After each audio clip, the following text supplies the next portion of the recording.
So here it's showing you that the gauge, the length, the square, the compass, and the plumbing line were the only tools used to build the pyramids. Now, some people ain't going to be able to fathom that, but with the time, the skill, and the patience, these things were done on that primitive scale that some say. Verse 16, after the first part of the temple was laid, the builders of the inclined plane began to build it also, but it was built of logs, and when it was raised a little, another layer of the temple was built. Then again the inclined plane was built higher, and another layer of the temple built, and so on. The inclined plane, which was of wood, was built up even the same as was the temple. Verse 17, the width of the inclined plane was the same as the width of the temple, but the whole length of the inclined plane was 440 lengths of a man. Up this inclined plane the floats with the stones thereon were drawn by means of capstones and by men and women pulling also.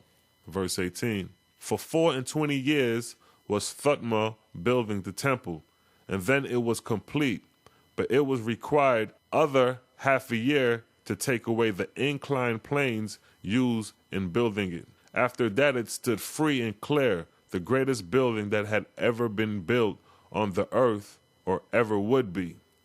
Verse 19, such then was THOTHMA temple of Osiris, the great pyramid. So here it's clearly showing you that the pyramid was built by skilled men and women at that time.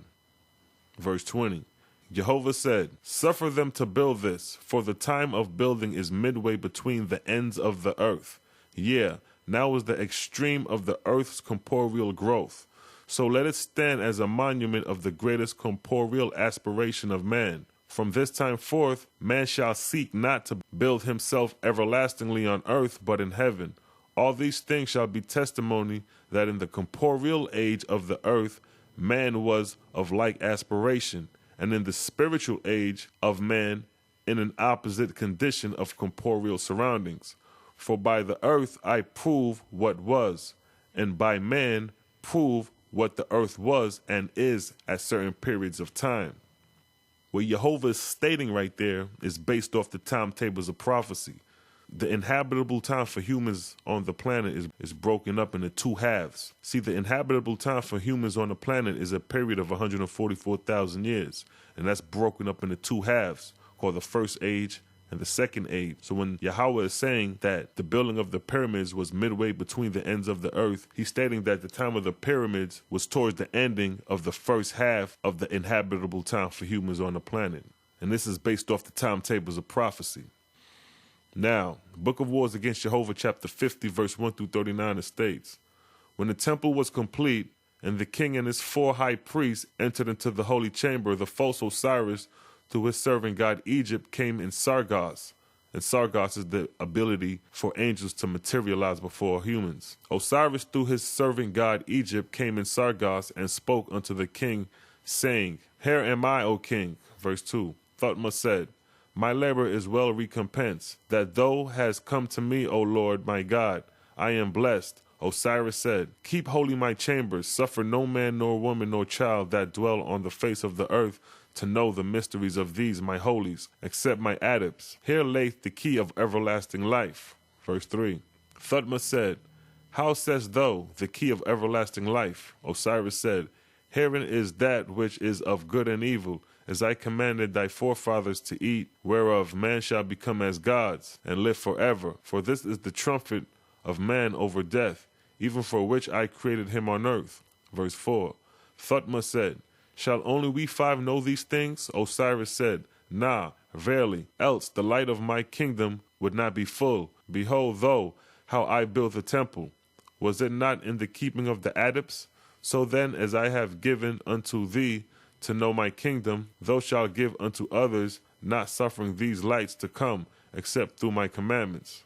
Verse 5, now in the 2nd month after the temple was complete, THOTHMA the king, having put the affairs of his kingdom in order, went into the holy chamber, and thence ascended into the chamber of life and death, leaving the 4 chief priests in the holy chamber, And THOTHMA cast himself in death, dormancy, by swallowing his tongue, whereupon the priest closed the entrance and sealed the king within.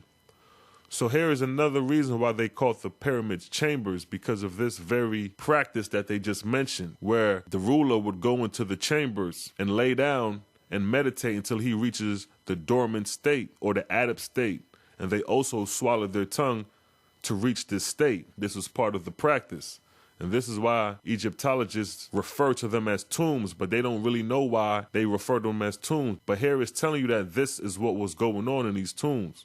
Verse 6, Osiris through his servant god Egypt said unto the priests, one alone shall remain, in quarter watch shall ye dwell within the holy chamber, and I will remain also. And the priests cast lots, and divided the watch in 6 hours each, unto each day. And Osiris sent Baal to the spirit of THOTHMA, and took him to Ago-Adin, Osiris' heavenly place, showing the spirit unto the glory of the throne, saying, behold, the God of gods. THOTHMA said, it is a great glory. Lo, my eyes are blinded by the light of the Lord my God. After this, Baal took the soul of THOTHMA into 1,000 heavenly places in Osiris' kingdom, and showed him the glories thereof. Verse 7, THOTHMA said unto Baal, the angel of God, thou hast shown me of a truth God is in the image of man, nor is there any but one God, who rules over all. Verse 8, Baal said, how sayest thou then, who is God? THOTHMA said, how sayest thou? For behold, his glory was so great I could not look upon him. Verse 9, then answered Baal, saying, only angels and mortals, these are the sum of all things. He thou hast looked upon was even as thou art, a one-time mortal on a far-off star world. He attained unto the Godhead to create a world unto himself, even as thou who are an adept can create flowers and plants and serpents. Thus he came into the void regions of space and created the earth and her heavens, and they belong unto him, for they are his.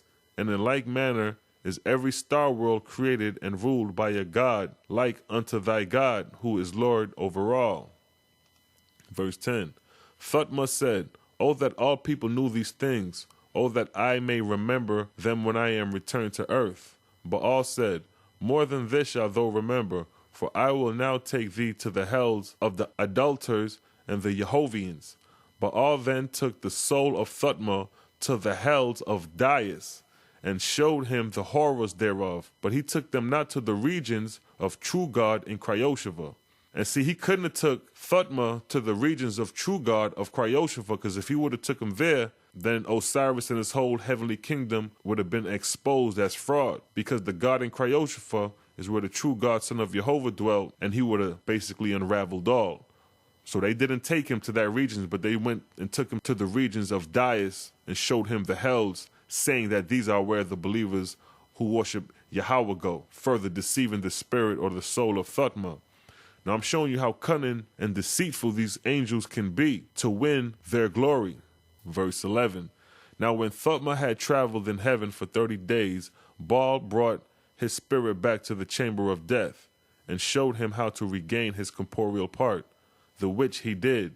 And then Baal signaled unto Egypt, and the later spoke to the priest on which, saying, behold, THOTHMA hath returned. Go thou and fetch thy brother, and deliver him into the holy chamber. Verse 12, and when they came, they unloosed the sealing stone, and delivered the king into the holy chamber. And he was awake from his trance, and remembered all he had seen in heaven, which he related to the high priests who were with him. And both Baal and Egypt came in Sargos, and talked in the holy chamber with THOTHMA and the priests. For one day the king remained in the holy chamber, that his spirit be reconciled to the flesh. And on the next day he and the priest came forth out of the temple, and sealed the door thereof, and placed the king's guard in charge, that no man or woman might molest the place. So here it's showing you that THOTHMA went into the chamber, went into the dormant state, the death trance, and was in the spirit realm for 40 days, guided by Baal or Baal. And Baal was showing THOTHMA the different heavenly regions in Osiris' heavenly kingdom. Verse 13, the three angels, Egypt, Baal, and Ashtaroth, came into the altar in the king's palace that night, and show themselves to the college students who had attained adab, but all spoke orally before them, directing his words to the king, saying, Behold, I am the angel of God thy Lord, whom thou hast beholden in heaven. I am the same who travel in the heaven with thee. What I speak, I say in the name of the Lord our God, whose servant I am. On the morrow shall thy high priest draw lot, and one of them shall enter the chamber of holies in the Osirian temple, and do even as thou hast.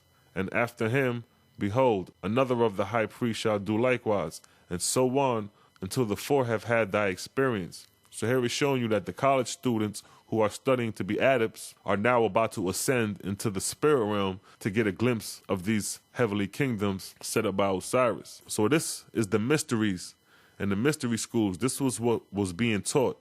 Verse 14. And it came to pass that the four priests in turn cast themselves in death and visited Osiris' heavenly kingdoms, and also many of the hells of Dais, being led in spirit by Baal or Ashtaroth or Egypt, Egypt being the guardian god of the temple. Verse 15. And when they had thus accumulated the same knowledge of heaven and earth, the five of them were of one mind as to attaining life everlasting in the corporeal body. Osiris said, Behold, I will bring many back who are already dead, and they shall call unto their embalmed bodies, and wake them up and inhabit them. Go ye then to the root of the matter, and prepare my people, for I will come in person and inhabit the temple ye have built, and my heavenly kingdom shall descend even to the earth. Prepare ye the column of the stars. So here it states that Osiris stated that he will bring back the dead who are embalmed in bodies, meaning mummified bodies, and wake them up and inhabit them. And this is where your concept of your zombies come from, coming out of ancient Kemet. These were the mysteries being taught. Verse 16. THOTHMA built the column to the east line of the slate, 7 lengths, and the height was 36 lengths. Of wood and stone built he it, with an opening from the bottom to the top, and the width of the opening was 6 lengths. In the walls thereof was a winding stairway, and there were windows looking out to the east, west, north, and south, that the stars from every quarter might be observed. On the summit of the column were dwelling places for the seers and mathematicians, with places for the measuring instruments and lenses. Verse 17. Then this was complete. THOTHMA built of wood and stone an external wall across the slate of the temple, and within this wall were stairs also, and these led to the top of the pyramid. This wall was also provided with windows, that the northern stars might be observed. Verse 18. THOTHMA made an observing column for the sun, and it was provided with lenses of all colors, so that adepts standing at the base of the pyramid could see the sun at every hour of the day, and distinguish the spots and their changes. A guard was set within each of the angles of observation, that the relative position of the sun with northern stars could be determined every day. So here just showing you some of the sophistication that was going on in these temples, in these pyramids. Verse 19. By these 2 columns, therefore, THOTHMA and his mathematicians measured the sun and moon and stars, as to the distance and size thereof. And Osiris commanded the king to send into the far-off lands of the earth his wisest mathematicians, to observe the winds of heaven, and the drought upon the earth, and the abundance of yield of the earth in different regions, in different years and seasons, and to observe famine and pestilence, and all manner of occurrences on the face of the earth. And he said unto the king, When thy mathematicians are returned to thee with the accumulated wisdom, thou or thy successors shall examine the sun and the stars and the moon, as compared to the things thereof the mathematicians shall relate, 1 year with another, 3 years with another 3 years, 5 years with 5, 7 with 7, and so on for hundreds of years and thousands of years. So this is proof that the Egyptians did travel to other countries. Verse 20. And when thou hast taken in the term of 3,300 years, and compared the sun, moon, and stars as related to the occurrences of the earth, thou shalt have the key of prophecy for 3,300 years ahead. And thou shalt say of this land and of that land, and of this people and of that people, how it will be with them, and thou shalt not err.